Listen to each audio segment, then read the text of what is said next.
Hello everyone, कैसे हो आप सब। आशा है आप अच्छे होंगे।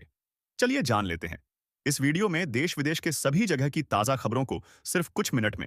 लेकिन दोस्तों, उससे पहले आप यह वीडियो किस जगह से देख रहे हैं हमें कमेंट करके जरूर बताएं, और चैनल पर नए हैं तो चैनल को जरूर से जरूर सब्सक्राइब कर लें। तो चलिए दोस्तों, बढ़ते हैं आज की मुख्य खबरों की तरफ।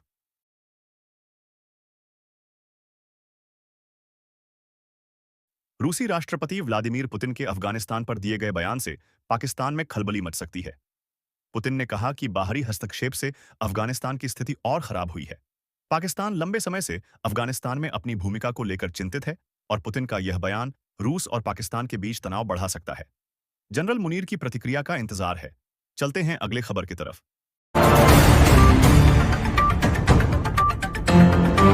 इंडिगो की उड़ानों में बाधाओं का कारण आईआरओपीएस नियम है। 1 दिसंबर से सख्त नियम लागू होने और रोस्टर अपडेट न होने से क्रू की कमी हुई। डीजीसीए के अनुसार कोहरे वाले क्षेत्रों में विशेष प्रशिक्षित पायलट ही उड़ान भर सकते हैं। आईआरओपीएस के बाद एयरलाइन को रोस्टर में बदलाव करना होगा, जिससे प्रशिक्षित पायलटों की कमी हो गई। चलते हैं अगले खबर की तरफ। रूसी राष्ट्रपति व्लादिमीर पुतिन का भारत दौरा समाप्त हो गया है। इस दौरे के बाद अमेरिकी रक्षा मंत्रालय के पूर्व अधिकारी माइकल रूबिन ने डोनाल्ड ट्रंप को नोबेल पुरस्कार देने की अपील की है। रूबिन का कहना है कि ट्रंप की नीतियों के कारण ही भारत और रूस इतने करीब आए हैं। चलते हैं अगले खबर की तरफ। इंडिगो में चल रहे संकट के कारण एयरलाइंस द्वारा मनमाने ढंग से वसूले जा रहे किराए पर केंद्र सरकार ने सख्ती दिखाई है। सभी रूटों पर किराए की सीमा, फेयर कैप लगा दी गई है, जिससे यात्रियों को राहत मिलेगी। सरकार ने उल्लंघन करने पर सख्त कार्रवाई की चेतावनी दी है। चलते हैं अगले खबर की तरफ।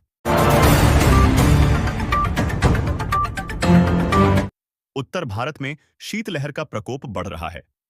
मौसम विभाग ने कई राज्यों में शीतलहर का अलर्ट जारी किया है। दिल्ली में तापमान गिरने की संभावना है। राजस्थान में कुछ जगहों पर तापमान 2 डिग्री सेल्सियस से भी कम दर्ज किया गया है।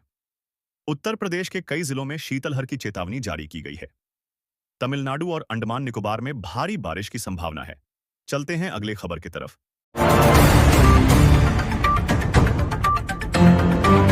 पटना स्मार्ट सिटी परियोजना के तहत जेपी गंगा पथ को नया रूप देने के लिए सौंदर्यीकरण का काम शुरू हो गया है। पथ के किनारे 20 फीट ऊंचे भव्य गेट लगाए जा रहे हैं, जिन पर गंगा के 11 पौराणिक नाम उकेरे जाएंगे। इन गेटों पर विशेष लाइटिंग भी की जाएगी, जिससे रात में यह क्षेत्र और भी आकर्षक लगेगा। इसका उद्देश्य पर्यटन को बढ़ावा देना है। चलते हैं अगले खबर की तरफ।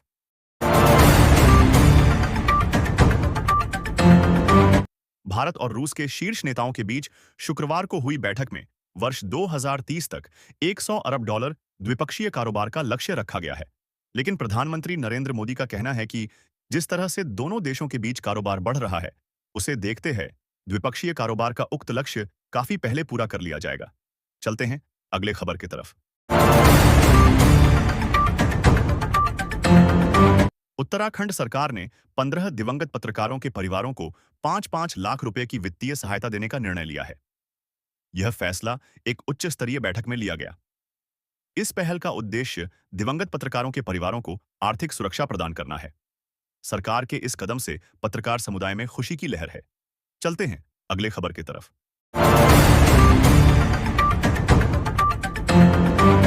बरसाना में एक परचून दुकानदार की हत्या के मामले में पुलिस परिचितों पर शक कर रही है।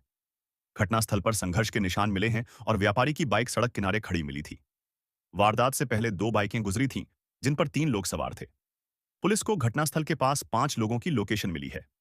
पुलिस का दावा है कि जल्द ही हत्या का राजफाश कर दिया जाएगा। चलते हैं अगले खबर की तरफ।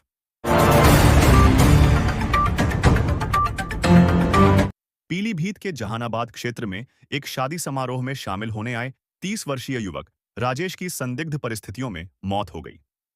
पुलिस जहां इसे शुरुआती तौर पर सड़क दुर्घटना मान रही है, वहीं पोस्टमार्टम रिपोर्ट में मृतक के शरीर पर कई चोटों का उल्लेख किया गया है, जिससे मामला और भी संदिग्ध हो गया है। मृतक के पिता ने अपनी बहू और उसके मायके वालों पर मारपीट कर हत्या करने का गंभीर आरोप लगाया है। चलते हैं अगले खबर की तरफ। इलाहाबाद उच्च न्यायालय ने हत्या के एक मामले में आरोपियों को बरी करने के खिलाफ अपील खारिज कर दी है। अदालत ने आजमगढ़ के सत्र न्यायाधीश के फैसले को सही ठहराया और हस्तक्षेप करने से इनकार कर दिया। उच्च न्यायालय ने कहा कि अभियोजन पक्ष आरोपियों के खिलाफ पर्याप्त सबूत पेश करने में विफल रहा, जिसके कारण अपील खारिज की गई। चलते हैं अगले खबर की तरफ।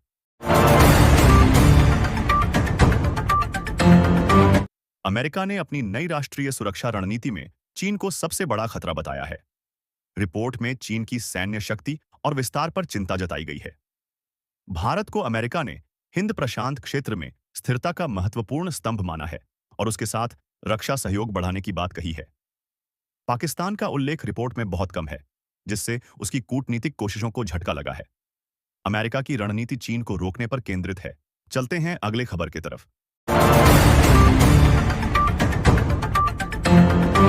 झांसी में एक सड़क दुर्घटना में एक शिक्षक की जान चली गई। हरेंद्र सिंह परिहार नामक शिक्षक खरगापुर के पास अपनी बाइक से स्कूल जा रहे थे, तभी दो लड़ती हुई गायों ने उनकी बाइक को टक्कर मार दी।